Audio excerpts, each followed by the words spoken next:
हाथ काट कर रख दूंगा ये नाम समझ आ जाए तो। कितनी दिक्कत होगी पता है राम समझ आ जाए तो। भाई राम राम तो कह लोगे पर राम सा दुख भी सहना होगा। पहली चुनौती ये होगी कि मर्यादा में रहना होगा। और मर्यादा में रहना मतलब कुछ खास नहीं कर जाना है, बस त्याग को गले लगाना है और अहंकार जलाना है।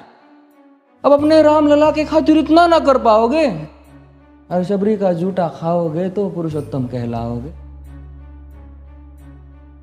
काम क्रोध के भीतर रहकर तुमको शीतल बनना होगा। बुद्ध भी जिसकी इच्छाओं में बैठे वैसा पीपल बनना होगा ये सब कुछ, और वो भी शून्य में रहकर प्यारे।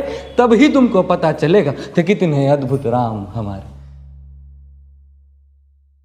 सोच रहे हो कौन हूं मैं?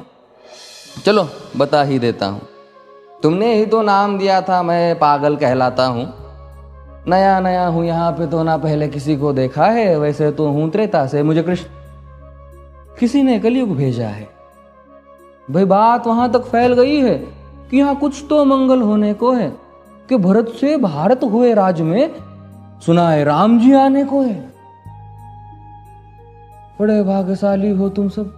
नहीं, वहां पे सब यही कहते हैं कि हम तो राम राज्य में रहते थे पर इन सब में राम रहते हैं। यानी तुम सब में राम का अंश छुपा है। मतलब वो तुम में आते हैं रहने। सच है या फिर गलत खबर? अगर सच्ची है तो क्या कहने। तो सबको राम पता ही होगा, घर के बड़ों ने बताया होगा।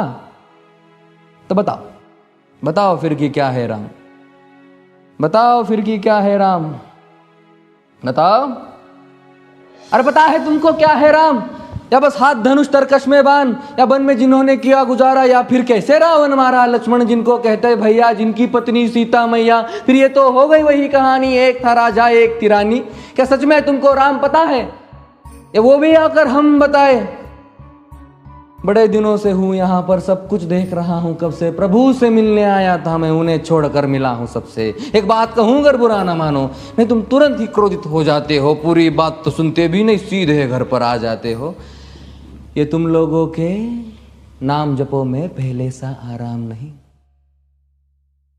ये तुम लोगों के नाम जपो में पहले सा आराम नहीं। इस जबरदस्ती के जय श्री राम में सब कुछ है, बस राम नहीं।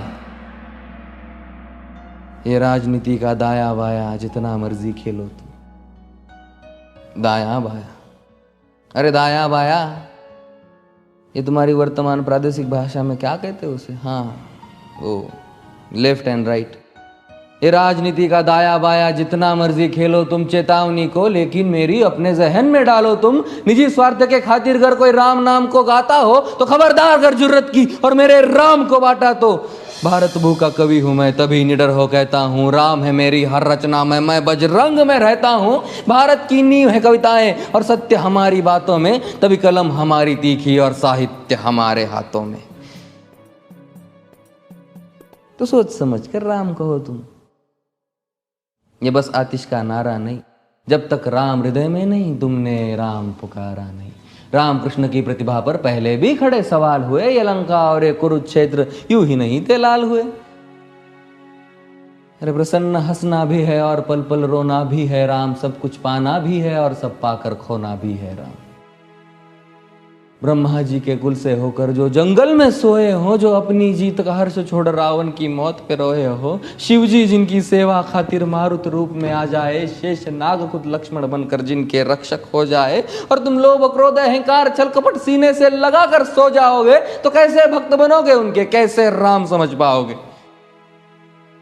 अघोर क्या है पता नहीं और शिव जी का वरदान चाहिए। ब्रह्मचर्य का इल्म नहीं, इन्हें भक्त स्वरूप हनुमान चाहिए। भगवा क्या है पता, लहराना सबको होता है पर भगवा क्या है वो जाने जो भगवा ओढ़ के सोता है। राम से मिलना, राम से मिलना, राम से मिलना है ना तुमको? निश्चित मंदिर जाना होगा पर उससे पहले भीतर जा संग अपने राम को लाना होगा। जय सिया राम। और हाँ, अवधपुरी का उत्सव है, कोई कसर नहीं, सब खूब मनाना। मेरे प्रभु है आने वाले, रथ को उनके खूब सजाना। वो द्वापर में कोई राह तक है, मुझे उनको लेने जाना है। चलिए तो फिर मिलते हैं, हमें भी अयोध्या आना है। जय सिया राम। फिर से